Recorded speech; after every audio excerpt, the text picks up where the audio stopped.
Eu passei momentos difíceis na vida, né? Para quem não conhece a doutrina espírita, não tendo esse consolo, acho que é um pouco mais difícil suportar, né? TV Mundo Maior, junto com a RBN, nos mostram o caminho. Né? Olha, o caminho é este, mas cabe a nós percorrermos.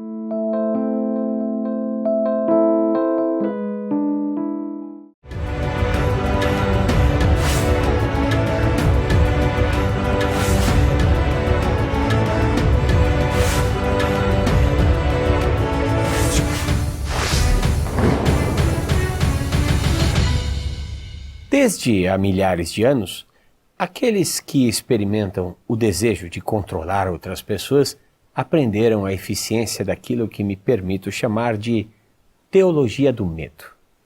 No grande livro, a Bíblia, na verdade uma biblioteca, uma vez que ali se encerram vários autores que escreveram seus livros através dos séculos, já desde a Gênese, o medo é eficientemente utilizado como instrumento de manipulação de massas.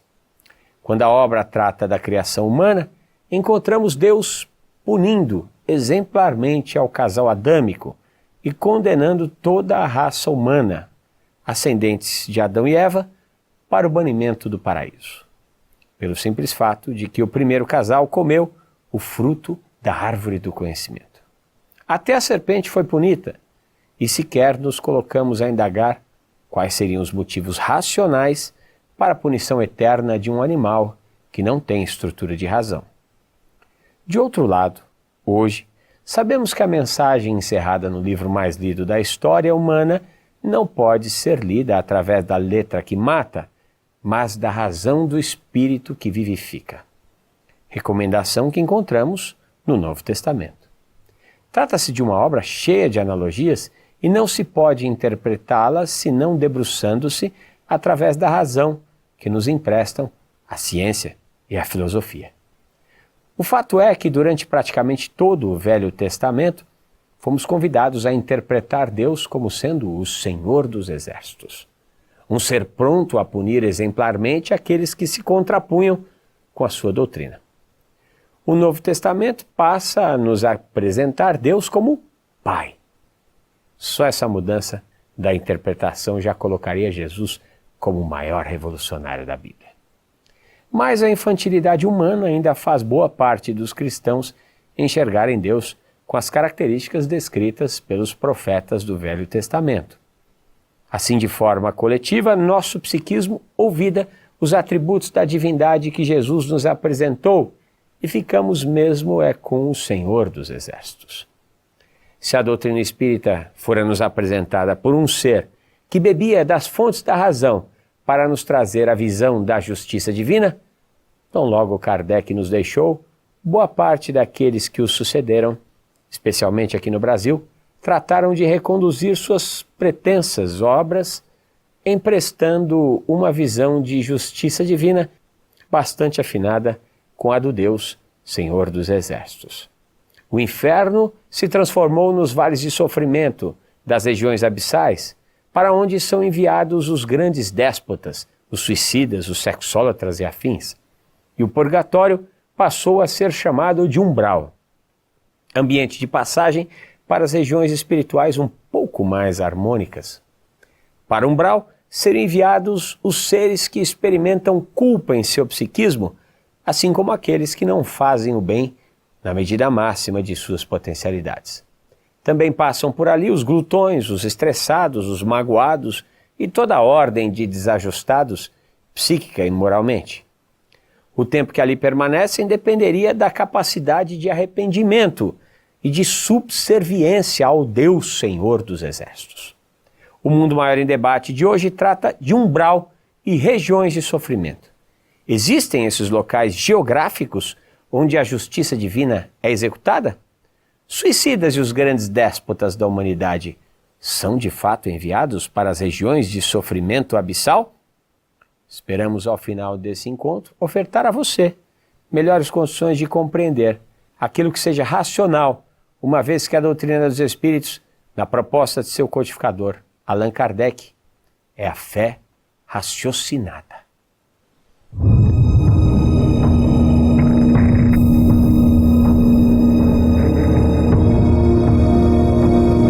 Na versão bíblica do inferno pregada pela Igreja Católica desde os tempos pagãos, o ambiente descrito pelos católicos afirma que o local é impiedoso. Não existe progresso nem evolução para os que estão condenados por terem sido pecadores.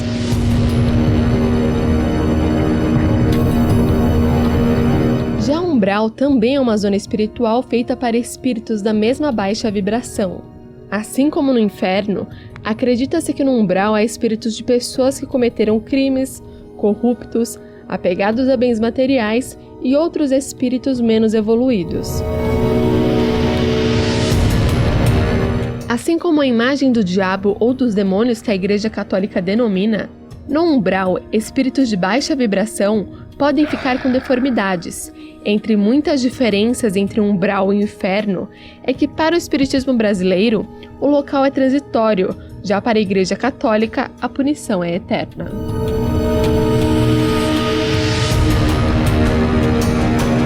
E para debatermos o assunto de hoje, nós recebemos o psiquiatra e psicanalista Marcos Sibinelli. Boa noite, Marcos. Boa noite, André. Boa noite a todos. Boa noite, Marcos.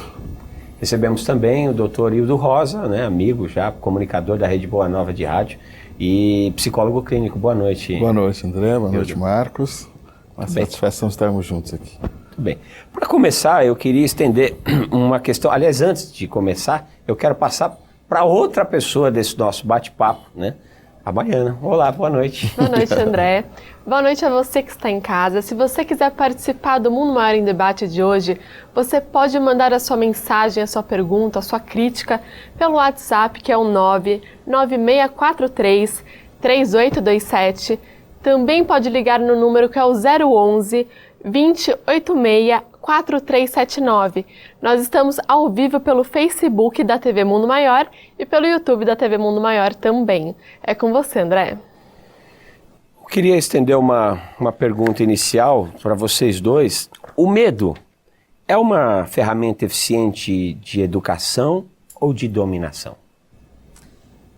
Seguramente de dominação. Eu não acho que o medo, você respondendo para evitar alguma consequência, que isso seja realmente educativo. Não sei se o Hildo vai concordar. A ideia também de quem propaga o medo ou ameaça alguém é a submissão, não é educar. Penso assim, pelo menos. A gente está com uma geração de meninos e meninas aí que não viram o Cazuza morrendo, então não tem medo, eles se jogam numa sexualidade maluca e a gente precisa estar sinalizando para eles que hoje a AIDS continua matando. Então, se você usa o medo desta forma, então é desejável que a gente o faça. Mas no sentido que você colocou, desde os tempos bíblicos realmente é feito assim. Mas aí a ideia é de você criar um Deus, ou um herói, ou um salvador, que venha tirar de cada um de nós a responsabilidade do nosso processo evolutivo. Porque quando você vende o medo, imediatamente tem que se criar a figura do salvador. Dr. Marcos, na proposta da psicanálise, o inconsciente se torna a maior parte da estrutura psíquica de cada um de nós. Ali estariam armazenadas todas as nossas experiências, traumas. Boa parte dos psicanalistas acreditam que esse armazenamento se dá a partir da concepção, na melhor das hipóteses. Para nós espíritas, esse armazenamento do inconsciente se dá lá desde as nossas primeiras experiências hominídeas. O nosso inconsciente, naquilo que tange a visão de justiça divina, foi sendo armazenada com uma visão de mundo educativo ou mundo punitivo? O nosso consciente é uma pequena parte da nossa psique. E o nosso consciente nada mais é do que uma adaptação para que nós possamos conviver. O consciente ou o inconsciente? O consciente. O consciente. Eu estava falando do inconsciente. Então, o consciente é só uma adaptação. Todo o resto está guardado no inconsciente. No inconsciente. Existem alguns conflitos entre a psicanálise e o espiritismo. Via de regra, os psicanalistas, pelo menos, tendem a ser ateus. Mas nós vamos entender que como nós acreditamos em experiências pregressas, que essas experiências estariam guardadas em algum lugar do inconsciente que nós não teríamos acesso a elas, como acontece com muitas experiências que para nós são traumáticas e nós nunca, ou raramente, com muita dificuldade, acessamos, que estão no inconsciente. Mas são esses conteúdos que, na verdade, nos governam. Porque mesmo inconscientemente você responde através desses conteúdos que estão lá e vão direcionar as nossas escolhas, né? Você perguntou... As nossas experiências, né, passando por mundo primitivos e por mundo de provas e expiações, elas trouxeram os arquivos desse inconsciente mais voltados ao medo do que o processo educativo, né? É possível a gente analisar dessa forma? Como disse o Hildo, a gente responde muito ao medo, né? Ele tem sua função, então? Tem sua função, sem sombra de dúvida. Mas digamos que quando nós somos ainda muito jovens, vamos falar desta única experiência encarnacionista. O que a criança tem é medo, né? Ela ainda não está preparada para aprender as coisas com mais leveza. Ela tem medo de perder o pai, tem medo de perder a mãe, tem medo de ser punida. Então, acho que todo esse início responde muito mais ao medo. E esse medo de ser punido é comum na infância e já se sabe a razão desse medo da punição? O Freud descreveu, né, esse desenvolvimento infantil e ele é baseado no medo e em algumas fantasias, né? A fantasia da castração, a fantasia da punição, né? Porque os desejos que a criança, pela visão psicanalítica, manifesta são desejos inapropriados à cultura, à sociedade. Então, na medida que ela vai entrando em contato com a sociedade, ela vai se sentindo inadequada e tem que fazer uma adaptação a isso, que aí a gente vai chamar, né, do ego, que é aquela parte da mente que vai se relacionar com esse mundo. Hildo, é muito comum, infelizmente, embora nós podemos até raciocinar que isso é normal, isso é o segundo estágio da escala evolutiva, né, provas e expiações, que no processo pedagógico infantil a educação se deu muito mais pelo medo. Hoje é que nós estamos aprendendo a corrigir isso. As surras, né?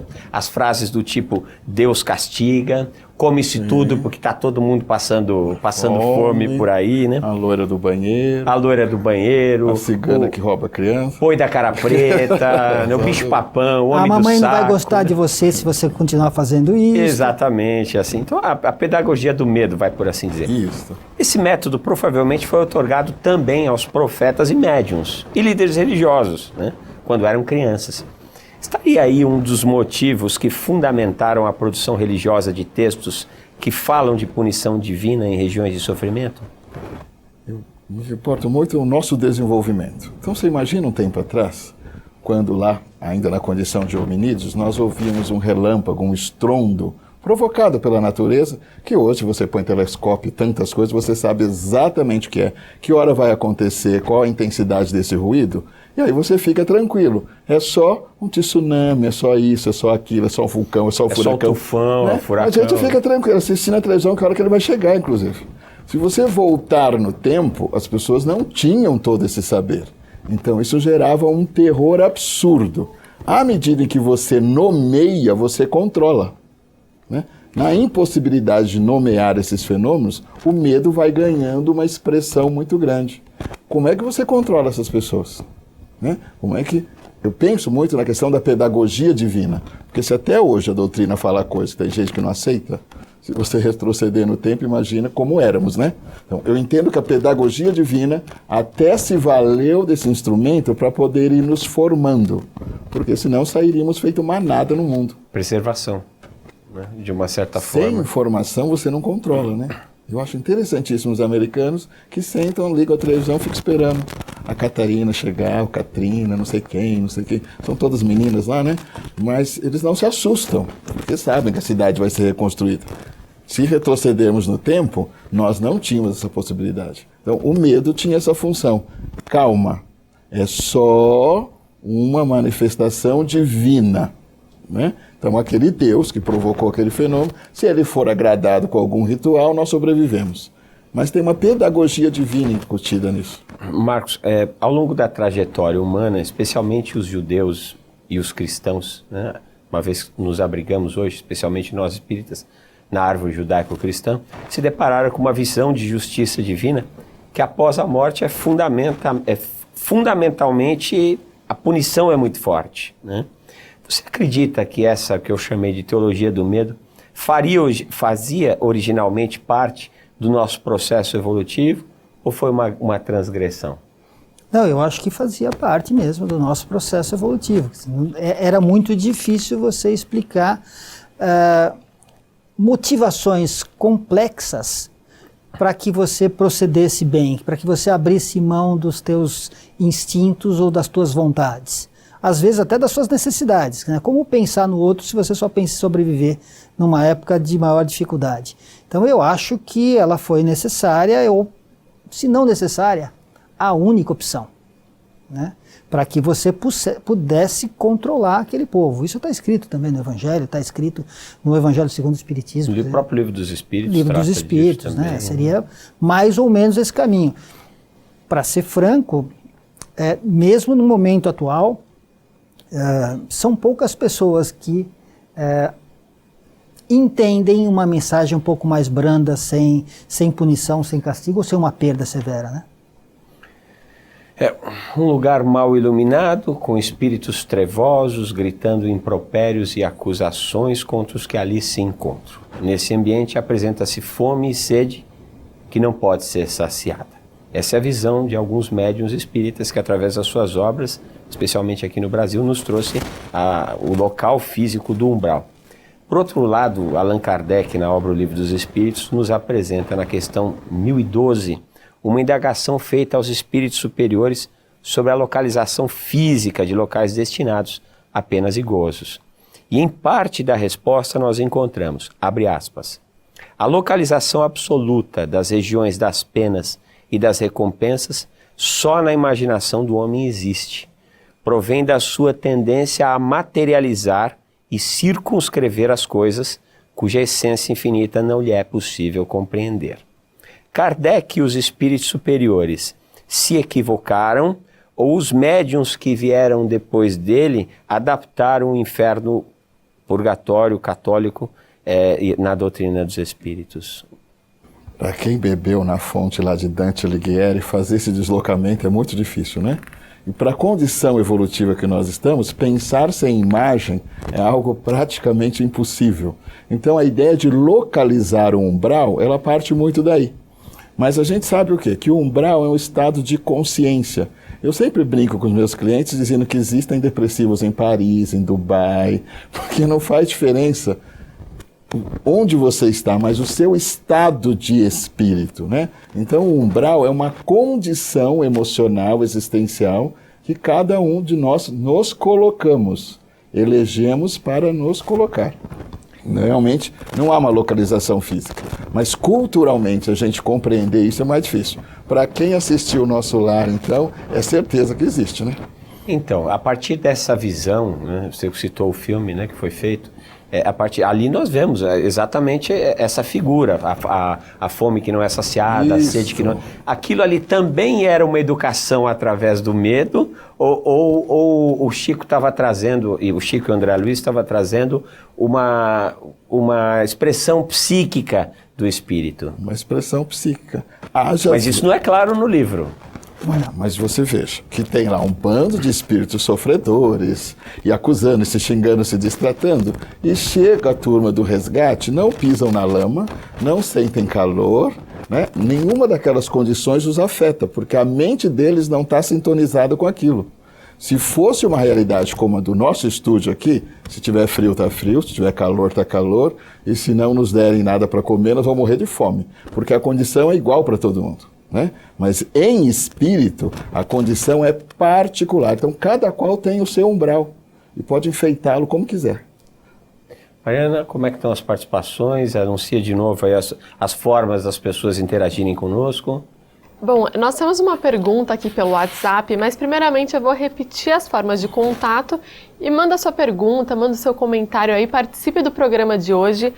Bom, você pode enviar a sua pergunta ou seu comentário pelo 011 99643 3827, também pelo telefone 011 286 4379 e acompanhe a live do Facebook, lá você pode mandar o seu comentário que eu vou ler ao vivo.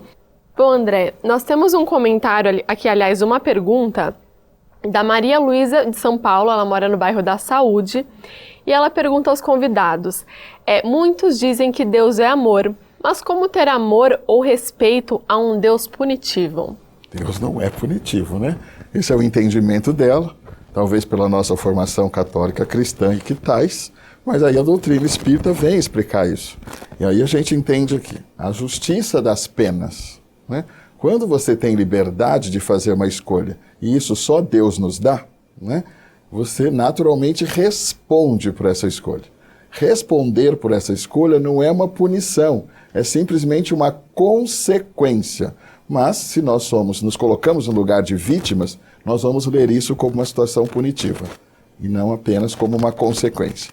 E aí, vai passear pelo evangelho afora, nenhuma de minhas ovelhas se perderá, quer dizer o quê?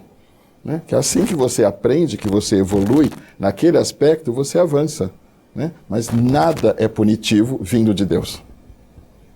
Dr. Marcos? Quando eu ouvi a pergunta dela, ela diz, Deus é amor, é uma primeira afirmação, e como amar um Deus que é punitivo? Talvez ela não acredite que Deus é punitivo, ela está dizendo, bom, se Deus é amor, como é que as pessoas iriam amar um Deus punitivo? Porque está escrito no primeiro mandamento, amai a Deus sobre todas as coisas. E eles vendiam um Deus como punitivo. Não acho que ela necessariamente acreditasse que ele era punitivo. Assim, as pessoas então não poderiam amar a Deus sobre todas as coisas, acreditando que ele fosse punitivo. E eu concordo com ela. Né? Você só pode amar um Deus que é esse Deus Pai, esse Deus acolhedor, e que somos nós que nos punimos quando nós temos consciência de que não estamos fazendo as coisas certas. Eu sempre me pergunto se não é justamente a nossa interpretação que não é equivocada ou infante, né? Porque, por exemplo, eu me lembro do primeiro mandamento, né? Amarás, eu sou o Senhor teu Deus que te tirei da casa de servidão do Egito. Não terás outros deuses diante de mim. Primeira vez que eu li isso, estudante de colégio católico, falei, Deus é ciumento. Ele está exigindo toda a atenção para ele. Um pouco mais adiante, com a visão da doutrina dos Espíritos, eu entendi que o grande comando era tenha Deus em primeiro lugar, ou seja, tenha amor, tenha confiança, tenha plenitude, tenha paz, tenha luz, tenha prosperidade, tenha abundância, que o resto vai. E o grande drama é quando nós colocamos em primeiro lugar o Deus medo, Deus orgulho, Deus vaidade, enfim. Deus, imagem e semelhança do homem. Pois é. E não o contrário. A antropomorfização de Deus. Né? Deus corintiano, Deus brasileiro, Deus palmeirense, aí vai. Quando você faz essa inversão, fica inviável o texto, a compreensão desse texto, porque a gente quer um Deus, imagem e semelhança do homem. Dá para dizer que nós estamos em um tempo, até nem vamos pensar na doutrina dos Espíritos, né? Porque a doutrina dos Espíritos ela já está muito além disso, mas a raça humana como um todo, dá para a gente aventar dizer que estamos na época de que, de forma racional, a gente já começa a ver esse amor de Deus no lugar do Deus punitivo? Eu acredito que sim, por uma única razão. Ainda há pouco nós estávamos falando da questão do inconsciente, e, de fato, o consciente nos move vida fora. Mas à medida que você vai entrando na era do conhecimento, a gente se torna muito mais inconsequente do que movido pelas forças inconscientes. Porque você pensa em fazer alguma coisa, dá um Google e vê que é inconveniente, não precisa nem papai e mamãe falar, né? Porque se papai e mamãe falar não tem autoridade, quem tem autoridade é o Google. Então você pensa em agir de uma maneira inadequada e você já encontra uma referência a respeito daquela atitude, daquele tema, daquela sua escolha ou decisão. Então hoje nós agimos muito mais por uma motivação inconsequente do que inconsciente. Porque o inconsciente o que é? O desconhecido. E esse desconhecido vem fazer opressão porque ele precisa ser revisto. Se o homem é herdeiro de si mesmo, esse consciente está onde? Nas outras personalidades que vivemos. Quando você tira uma DP, à medida que você avança na consciência, você pede para refazer as provas de que você não foi aprovado. Essa pressão só vem daí. Revê isso daqui. E o universo vai criando cenários para que você possa refazer essas provas. Quando a gente entende isso aqui fica uma delícia. Recentemente nós experimentamos aqui a grande notícia de que dar uma palmada numa criança não era algo natural, inclusive a lei começou a ficar atento quanto a isso. Muito pai, até alguns educadores se colocaram contra, dizendo não, o Estado está se metendo naquilo que é competência do pai e da mãe. Mas dá para a gente dizer que isso é um avanço nessa visão de educação e não punição? Bom, eu acho que algo que marca a nossa cultura e a nossa experiência atual é o exagero, né? Eu acho, o Estado também concordo que o Estado interfere demais nas relações, sem competência para isso, além de tudo. Você fala, bom, será que uma palmada faz tão mal assim? Quer dizer, será que ela faz muito mais mal do que a negligência? Você não intervir quando uma criança está fazendo alguma coisa que não poderia fazer, que não é aceitável, e que muitas vezes essa criança ainda não tem maturidade para discernir, para saber o que ela está fazendo, né? O cérebro só vai estar maduro muito adiante. Óbvio que se você puder evitar todas as agressões, porque a criança aprende por imitação, isso é melhor. Mas algumas vezes o discurso não é suficiente, você tem que de alguma forma transformar em mecânica aquilo, contenção, aquilo que você está fazendo. Quer dizer, você intervir nisso, colocar parâmetros é muito difícil, porque cada situação é única, né? Bem, então vamos para um breve intervalo, já retornamos. Mundo Maior em Debate dessa noite, tratando de umbral e vales de sofrimento. Já retornamos.